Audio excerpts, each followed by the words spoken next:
Hey everyone, welcome to my channel. My name is Tamar. I'm super excited for you to join in today's video and learn how to create a content strategy.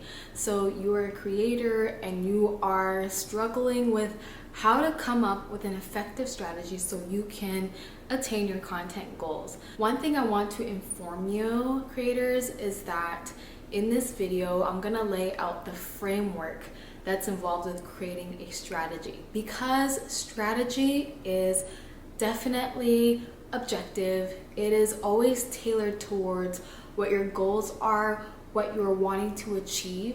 So I can't say this is all a one and done strategy for you, but providing the framework will help you guide what steps of actions you should take when it comes to meeting your content goals. That is through a strategy. So the first things first, you need to come into content creation with the mindset that your social media platform should really act as an ecosystem. And this is what I mean by ecosystem. Basically, it's a network that involves inviting people into your world, your platform, through the videos, through the content you create, whether it is long form or short form videos or pictures, carousels, blogs, your website. These are all forms of outreach that people can actually come and tune into you. So you gotta think about it like an ecosystem. What ways do you want to attract people to bring into your community, to bring into your brand,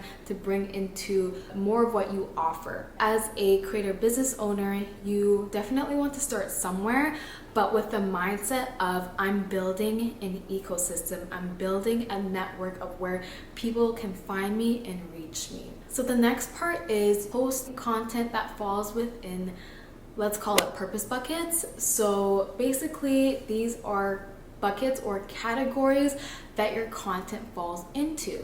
So knowing that the type of content creator you are, you probably want to be intentional on the type of content you offer. So let's say bucket number one is visibility, and it's basically all about reach. And some examples that fall into the visibility bucket are viral hooks, trending audio, shareable hooks, carousels, hashtag optimized posts.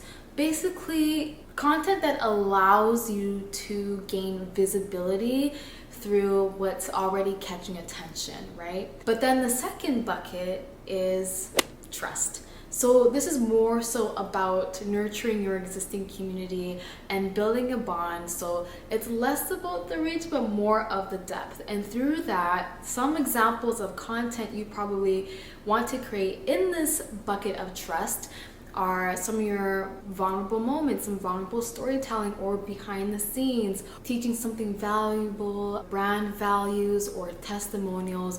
These things allow for you to basically connect with your audience more on a deeper and emotional level.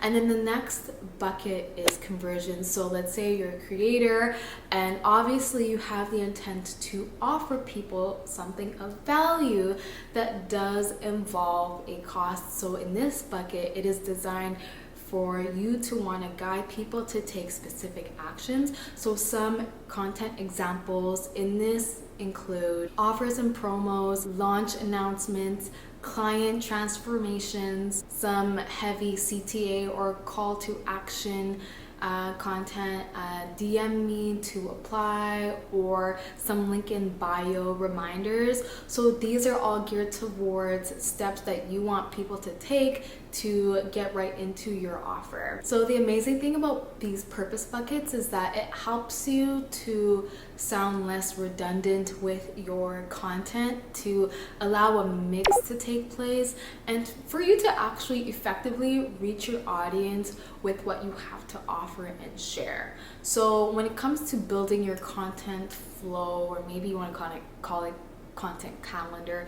I like flow because it just feels more natural. But an example of how you'd probably want to implement your content or the buckets into your content calendar flow would be, for example, let's say on Monday you want to create a piece of content that falls into the visibility bucket. So let's say a reel that you want to do, and the example is 3 mistakes you're making when it comes to creating reels. And then let's say on a Wednesday that week, you want to create something that falls within the trust bucket. So a video example is why I stopped posting every single day, and through that you can share your findings, your story around that. That's just gonna help people build a connection and trust with you. And then the next video would be a video that falls within the conversion bucket. So let's say you're going to post that on a Friday, and within that conversion bucket, let's say you're going to do a video on how you transform clients or how you've helped a client reach their goal. Basically verify how your work is creating transformation in people's lives. Okay, so next we're gonna go into content archetypes. So less about the formats of, oh, I'm a lifestyle creator or tech creator. We're gonna get very specific when it comes to identifying which type of a creator do we naturally lean more towards. So think about these 5. We have the teacher, so someone who's educational. I find myself falling into that category. Then we have the connector, someone who's so relatable. We have the entertainer. And then we have the expert, someone who holds authority in what they know. And then we also have the messenger, and the messenger is all about making their mission happen daily. So when I think about, let's say, examples concerning these content archetypes, I think about an entertainer such as KevOnStage. He is hilarious. And then I think about a great example of connector, Jackie Aina. She is a beauty influencer, but when you really tune into her content, there is this relatability that comes when you watch her content, and it's like so easy to connect with her emotionally. So I think she's a great example of that. Another example of, let's say, expert, someone who holds authority in a certain subject, knows what they're talking about because they have years of experience and tons of knowledge. I think about Gary Vee. He is one of the most knowledgeable individuals when it comes to marketing. I think about the messenger example to be UNICEF. UNICEF is all about providing humanitarian and developmental global aid to children. I think for a teacher, an example would be medical professionals who are, teaching you medical solutions on how to live a much more healthier lifestyle. So these examples are some for you to just to begin thinking about, like, who do you lean more into? Are you more of a teacher?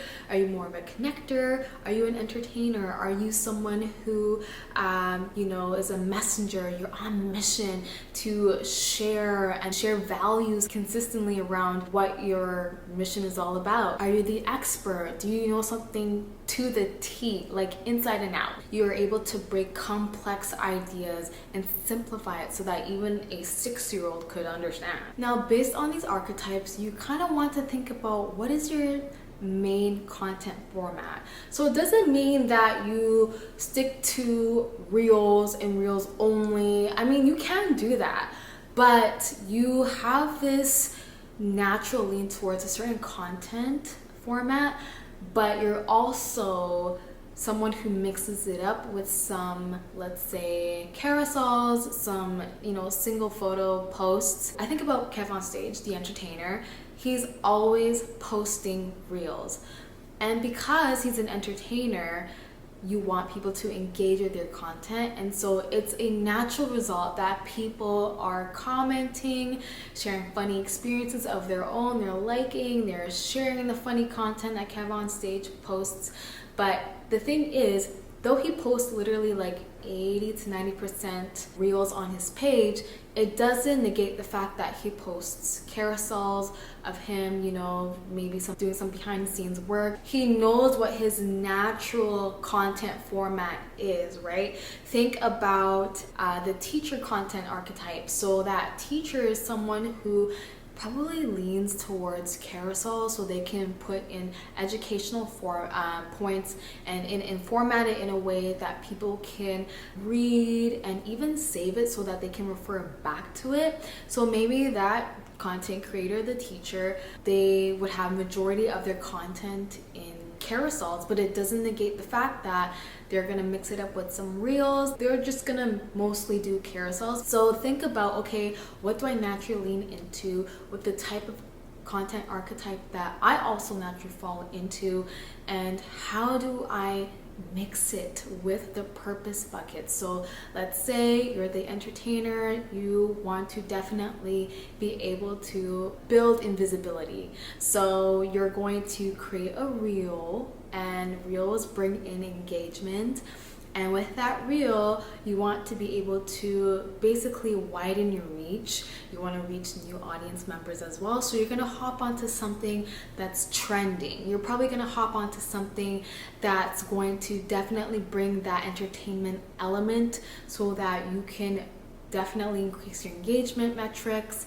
Also be able to welcome new members into your audience. So think about it in that way. I hope you guys are getting the idea, right? I hope this is becoming crystal clear on the framework to use when it comes to your content strategy, okay? Next, you want to be able to create your content flow or calendar, whatever you want to call it. Once you identify your content archetype, you have the mindset of creating an ecosystem, and you now know how to utilize these purpose buckets so that you can create content that's going to be meaningful for your people. You want to be able to create a flow where you have definitely your content batched and scheduled to fall on certain days that you want to post. But also you want to be mindful of the season that you're in.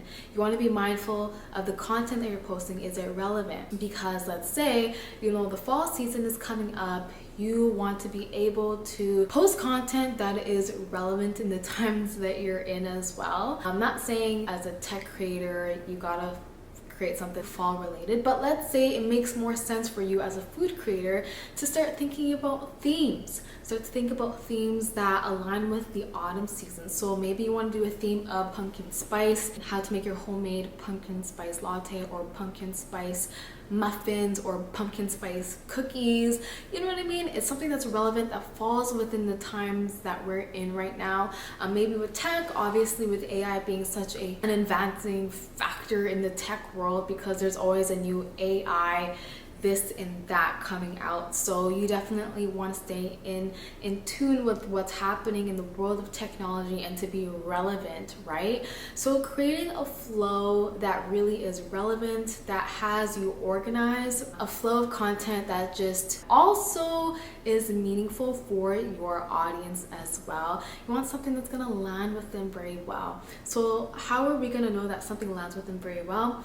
Is when we create content and we see how we're doing when it comes to our metrics. When you look at your analytics, you want to be able to look at things such as your saves to like ratio. So how many people are saving your content versus liking. So maybe as the teacher that you are, let's say you fall into that content archetype, that you care about people saving your carousels, because with your carousels you have educational points that are on there and you want people to save what you're sharing so that they can always refer back to it.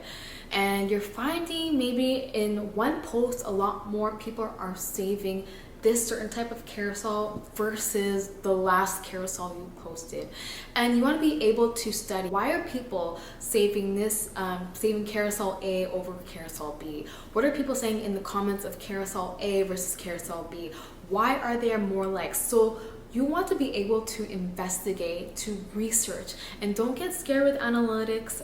If that's something that you want to learn more about, you want me to break that down for you, please let me know in the comments. I would love to create a video that simplifies how to become an effective audience researcher and how to really understand what your analytics are telling you.